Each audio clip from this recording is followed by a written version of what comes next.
we're going to start this video with what may be one of the very rarest pieces of Star Trek history that you're ever likely to see. The following program is brought to you in living color by Trek World.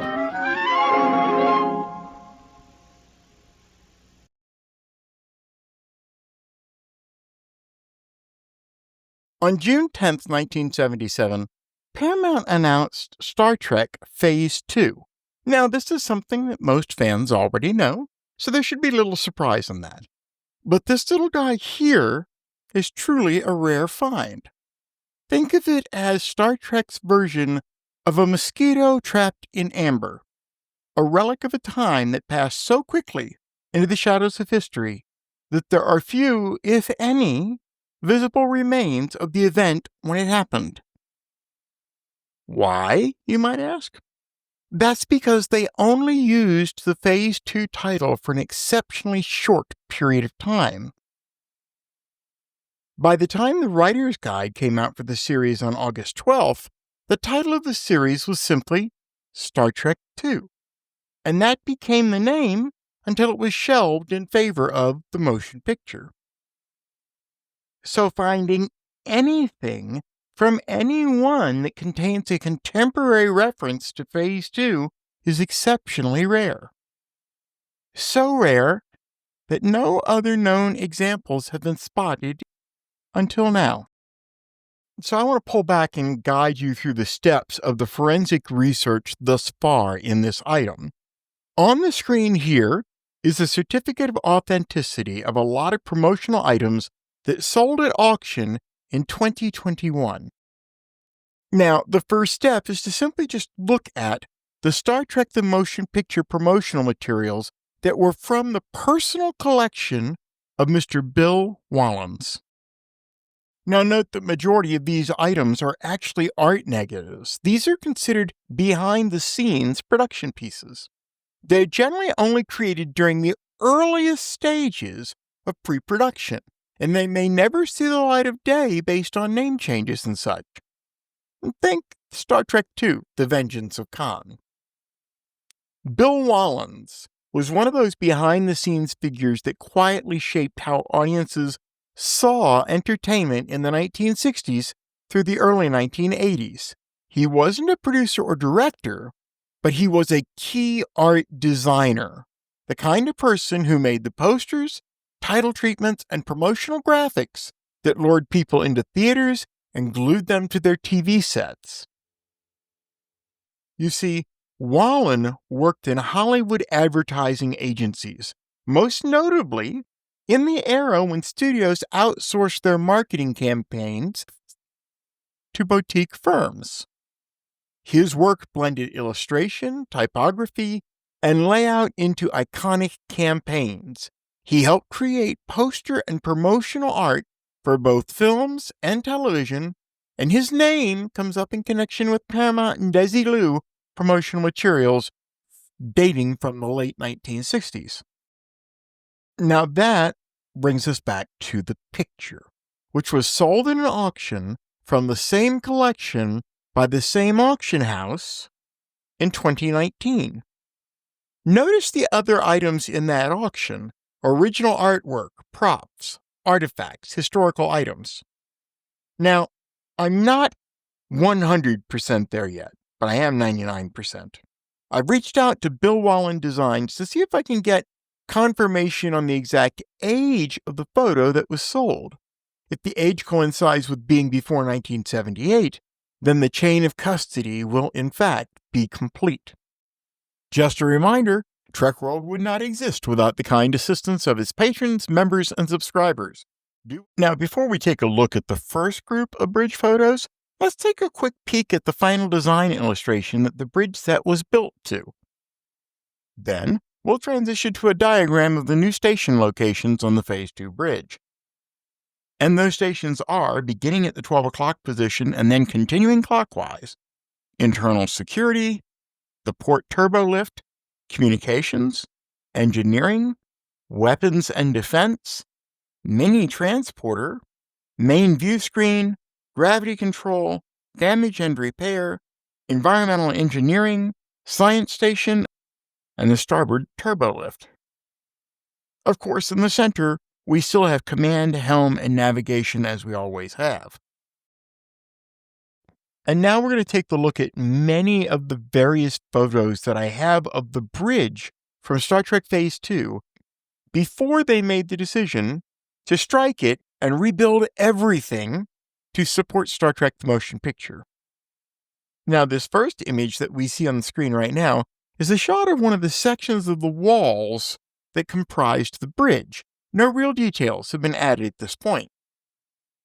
Then we are treated to a good view of the helm position, with a weapons and defense station in the background. If anybody has information regarding the two gentlemen in this photo, please leave that in the comments below for this video, or send them to me directly at jim@trek-world.com. Now, next up is an overhead shot that shows us the overall helm and nav stations. And then we end up with the shot of the engineering station. The person in the photo appears to be Majel.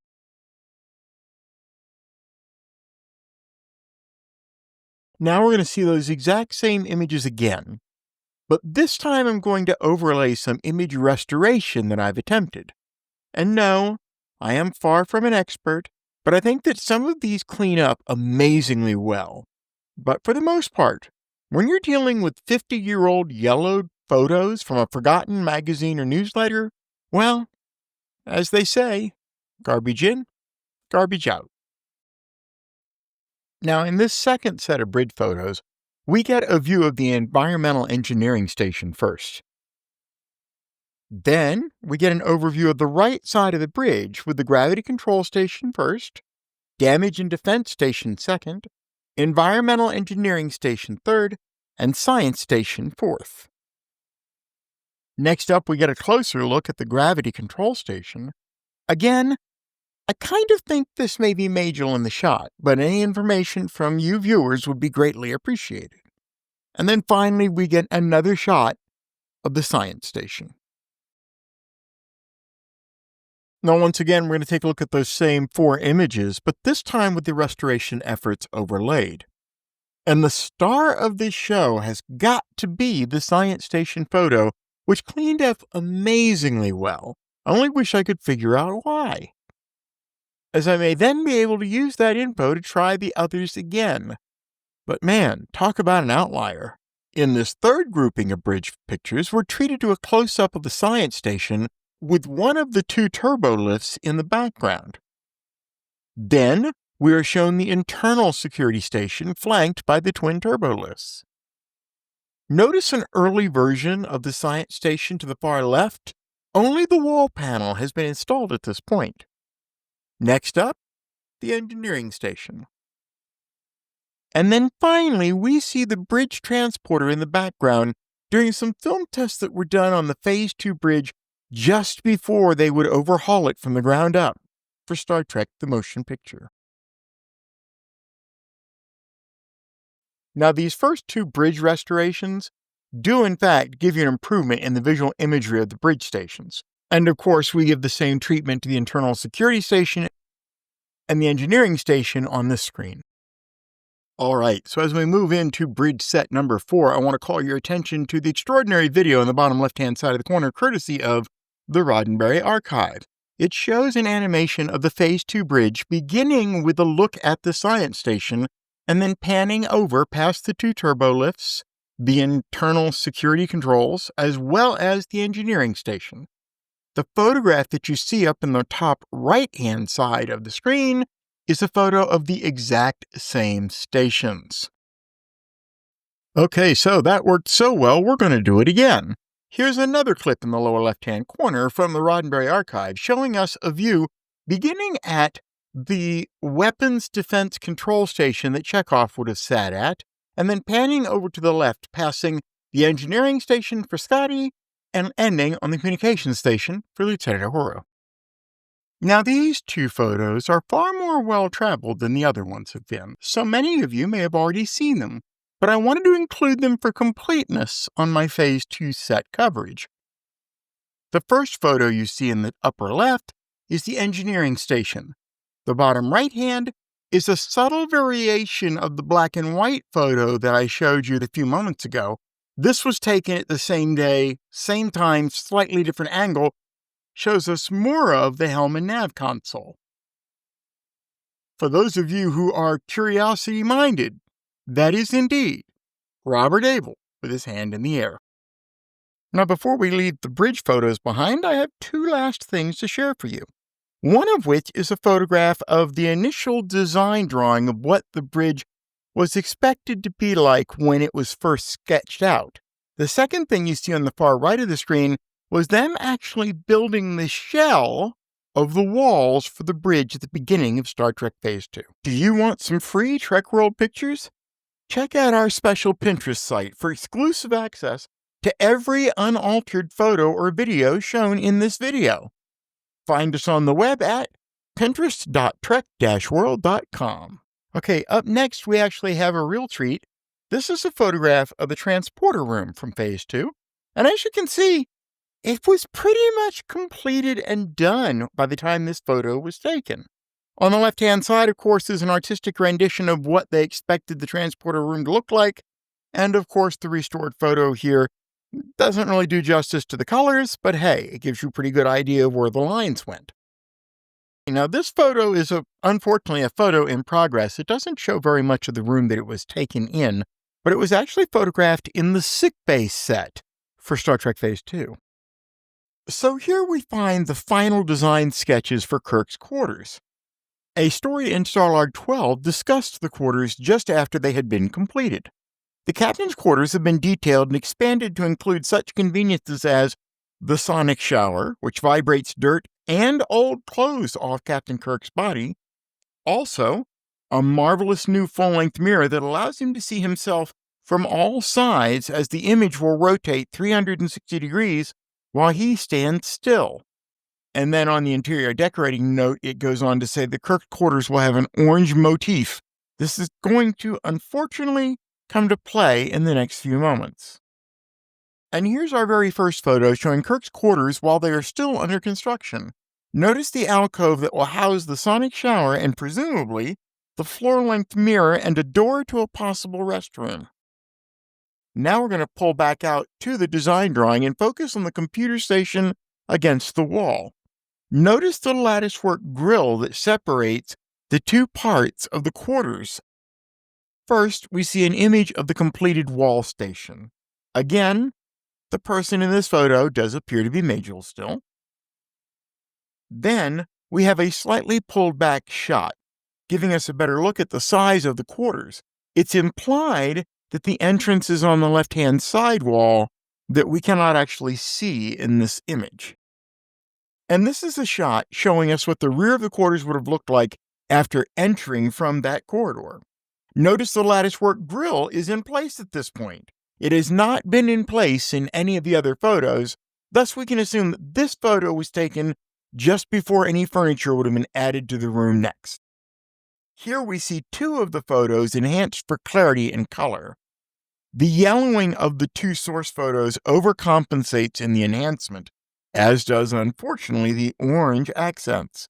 But the additional details are much easier to make out, especially in the alcove area at the rear of the quarters. The doorway is much better defined, and the depth of the alcove is much more apparent. And these are the final two enhanced photos of the quarters. While the colors are obviously off, as were the others, the sharpness of detail reveals the edges and the surfaces much better. Next, we move on to a set that we've already seen quite a few pictures of on the internet, and that's the engineering set. Down in engineering, 3-story high impulse engines have been constructed that are visually more in keeping with the look of power that the ship of that size should have. Up here are two photographs that we've already seen. They're quite well known, but I figured for completeness, we would include them. This is the new photograph, obviously still showing the engine as being under construction, but not really giving us much more detail to go on. Hey, just wanted to call and say thank you so much for such a great job you do on Trek World channel. I've been watching since you started the channel, and as someone who has seen every episode of the original series and TNG probably 30 times each. I've learned so much from your channel. So thank you so much. Love your channel, and I hope you continue to preserve all this great information for posterity online. Thank you.